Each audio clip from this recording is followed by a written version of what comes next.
Olá pessoal, boa tarde a todos. Eu sou o Mago Príncipe do Oriente e mais uma vez eu vou estar falando sobre o pacto.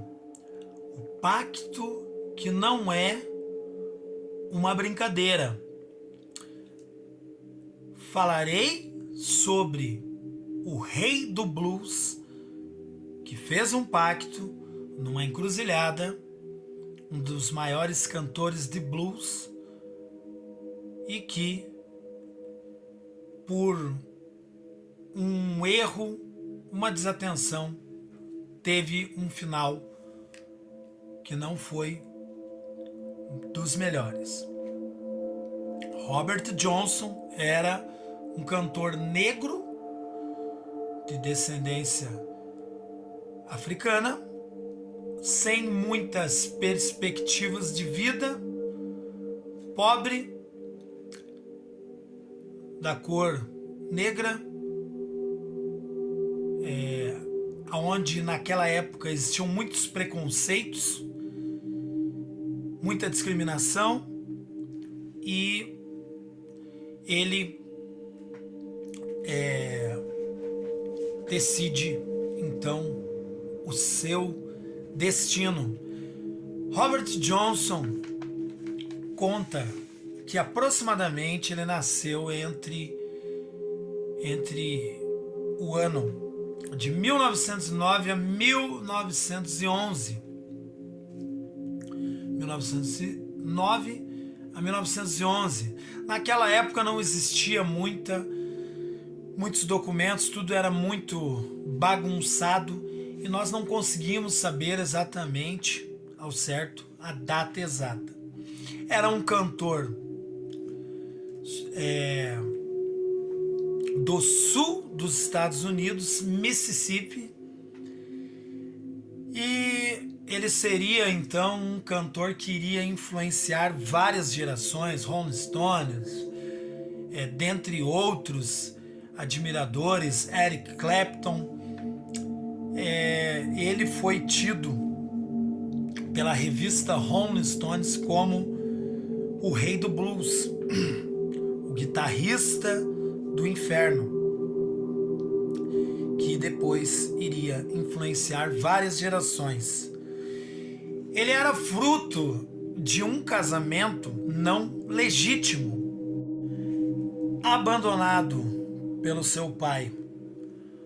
Logo após o seu nascimento, depois de um período, Robert Johnson teve então um padrasto, mas com o anseio, depois que o mesmo venha a ter uma idade, que ele cresce, ele quer conhecer o seu pai legítimo, a sua origem, e ele descobre que o seu sobrenome é Johnson.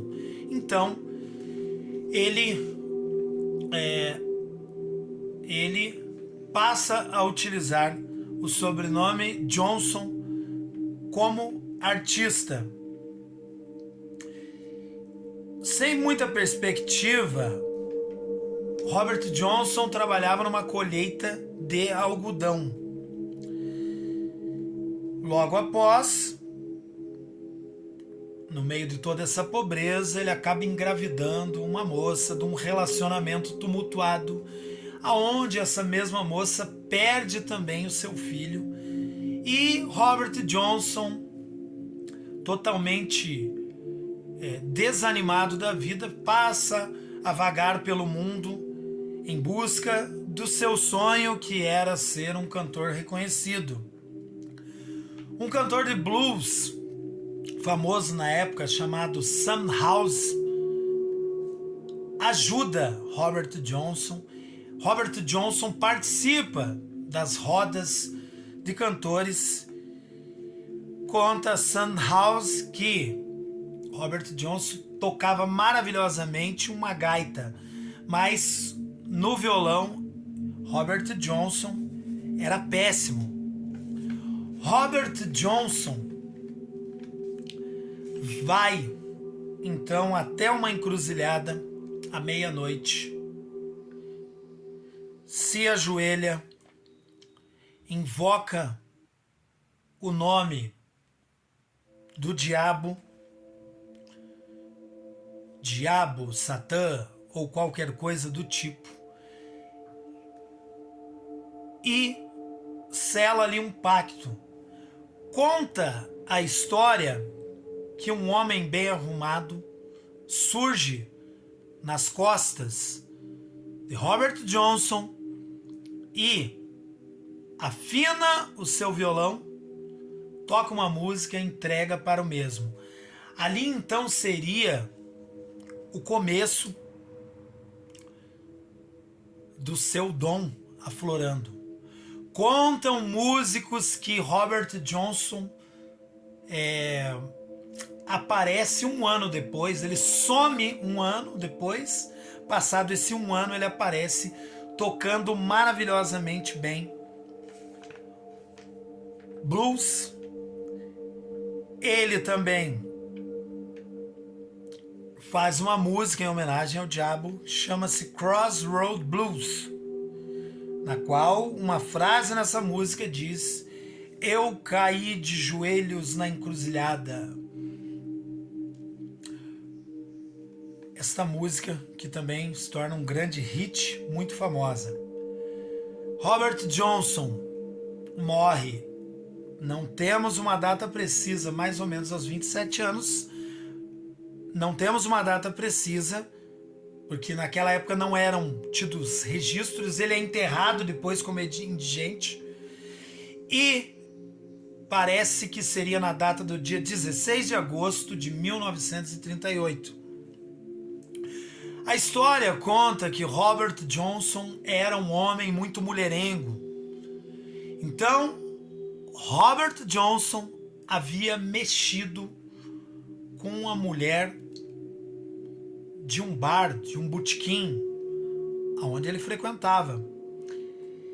Este dono deste local, deste bar, desse botequim, envenena então uma bebida, coloca um veneno numa bebida. Robert Johnson toma essa bebida, fica de um dia para o outro agonizando e morre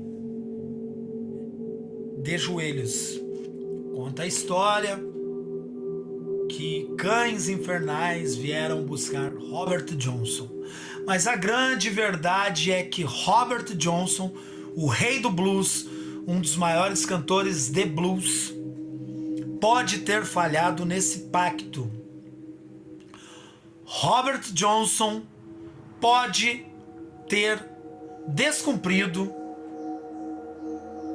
alguma parte desse pacto e ele pode ter pagado as consequências deste pacto que ele fez e não ficou atento a muitos detalhes. Eu sou o Mago Príncipe do Oriente. Essa história é uma história verídica. Existe um filme que retrata muito bem essa história, que se chama A Encruzilhada. Tudo de bom para vocês e até o próximo vídeo. Ave Lúcifer.